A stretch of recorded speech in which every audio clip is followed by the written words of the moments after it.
Trawl the Megahertz is an album whose artistic scope is beyond much of what I tend to gravitate towards on this channel.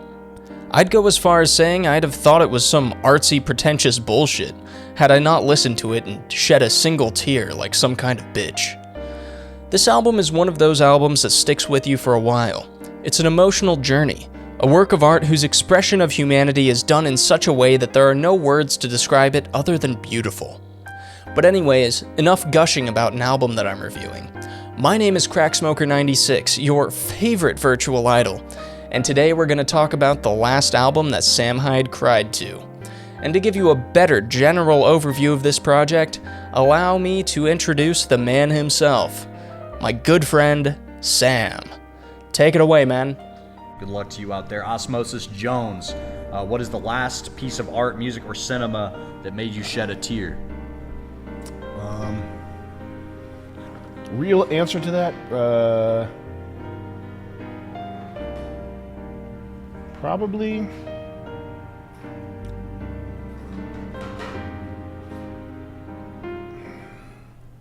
well, in a severe way, the Trawl the Megahertz. That was probably the last time I went cuckoo bananas, bonkers over a song.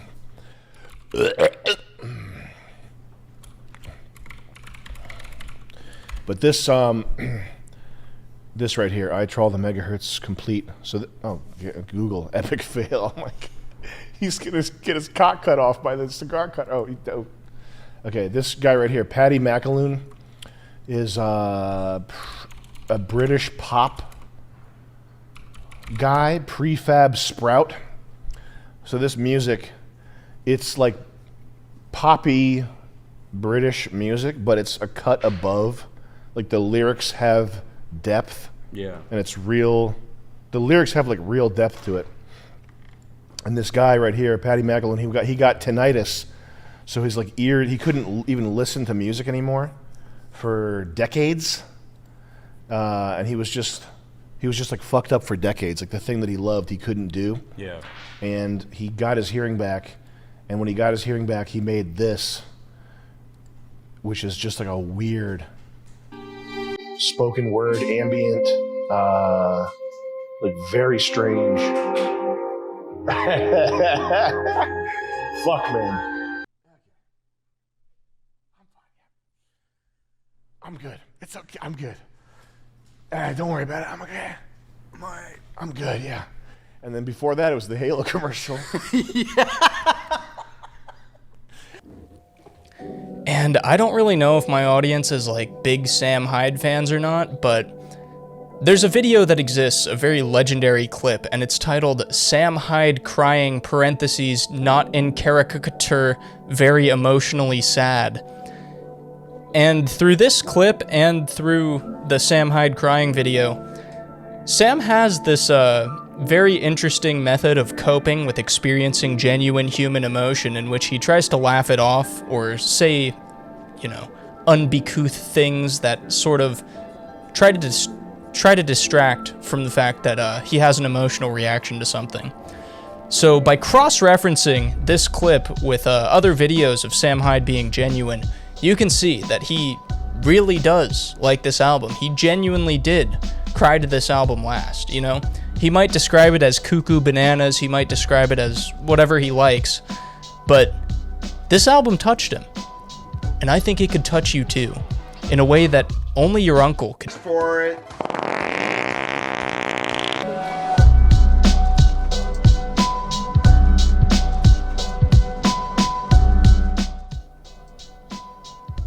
The concept of the album as a whole, as referenced by the title, is that of perusing through radio frequencies and hearing the tragic tales of everyday people.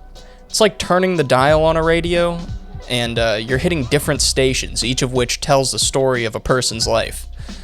And while the motif kind of took me a second to get, it's a motif that I definitely haven't seen explored elsewhere in music. This is the kind of concept project that I'd liken to like Everywhere at the End of Time, which I also liked because they both use time and length to build suspense and deliver like a hard-hitting emotional conclusion. But Everywhere at the End of Time is like a concept project which relies almost solely on track time to deliver its message. while this one by Prefab Sprout is one which explores its concept through a more traditional musical portrayal, in which track length is used, but it's not the sole distinguishing factor. I mean, like, Everywhere at the End of Time is like 7 hours, like, come on, bro. The primary focus of this album is the first song, which aptly shares the name of the album. It's a 20-minute long, slow burn spoken word poetry piece over an immaculate orchestral backdrop. And yes, I know, spoken word poetry, that's gay. I would never listen to spoken word poetry. That would make me a fan.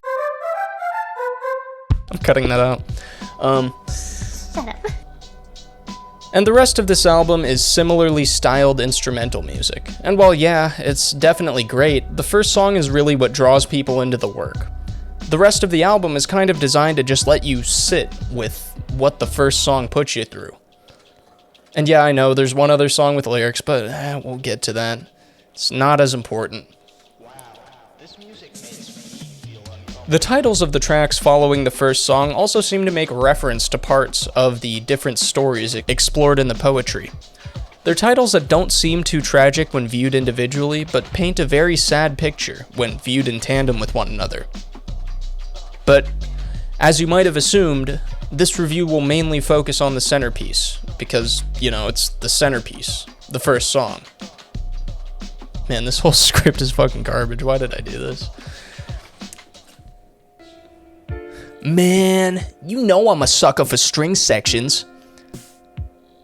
The instrumentation throughout the album is slow burn majesty. It builds tension and draws in your attention, yet is still able to remain a perfect backdrop for the aforementioned poetry.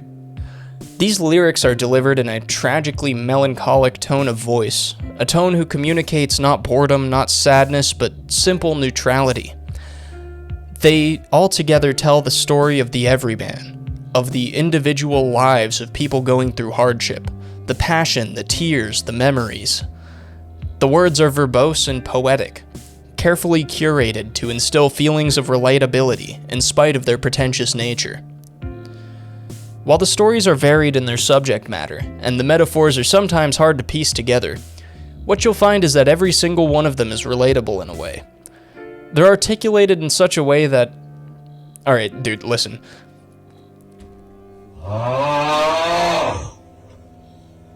Okay, dude, just look at these lyrics here. I'm gonna put them on the screen while I talk about it. Okay, tell me you've ever thought of the contemplation of substance abuse like this. I definitely did the song a disservice by just putting the lyrics on screen and not allowing you to hear it yourself. But goddamn, dude. This whole thing is basically making the everyday tragedy of human life into a beautiful piece of poetry. And while yeah, that doesn't necessarily sound like the most amazing and groundbreaking thing you've ever seen, it's really the kind of thing that you have to sit alone with in a dark room to understand. When I first heard this album, it was 3 a.m. I was on a Sam Hyde binge, and I stumbled across this clip, and I decided to watch it. I was feeling empty inside, as most Sam Hyde viewers do. And when I experienced this song, and I related to these aforementioned lines, I gotta say, man, I was tearing up. Anyways, yeah, the only other song on this album with lyrics is Sleeping Rough, which depicts a man lost in the fray of human hardship, who only sees a future filled with ever more suffering. He describes growing old and frail, still sleeping rough, and still being lost. But this could be interpreted in multiple ways, as the line, "and duty will not track me down," may be interpreted as a feeling of freedom. My personal interpretation is that he is not happy with this anyways, and he's escaping duty in fear rather than in pursuit of freedom, with being lost not being a suitable alternative to responsibility. Also, yeah, there are only 10 lines, and 5 of them are just repeats of the other 5 lines, so really there's not much I can talk about on this one.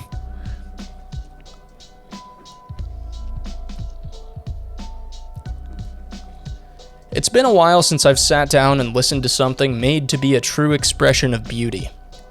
You know, the kind of music that really makes you sit down and look at the human condition and say, you know, life is a little fricked up sometimes, but maybe in the midst of melancholy, maybe in the midst of suffering and hardship, maybe life is God's expression of beauty. Maybe our cumulative individual lives are the magnum opus of some great divine force. Maybe, no matter how it turns out, life was always worth living. Or something like that. You like how I said it? Yeah, the lyrics don't exactly have the cheeriest or most optimistic message. But there's definitely something about it as a whole that just inspires that sort of feeling. Maybe it's the grand classical instrumentation. Maybe it's the spoken word poetry. Maybe it's the fact that at least one of the stories is going to be relatable to you, and seeing another story being told that is similar to your own fills you with a sense of maybe companionship for your fellow members of the human race. Either way, I think you should give the album a listen, maybe just for the first song even, and tell me your thoughts on it. Yeah, it's not for everyone. No piece of art is really for everyone. But if you're sitting alone in your bedroom at 3 a.m. like me, shrouded in darkness with an absolute feeling of apathy, I think you're gonna cry. I didn't, because I'm not a pussy like you, but I definitely felt something, and that's pretty rare for me when it comes to listening to music. I can definitely see why Sam Hyde was so overcome with emotion when he mentioned this album.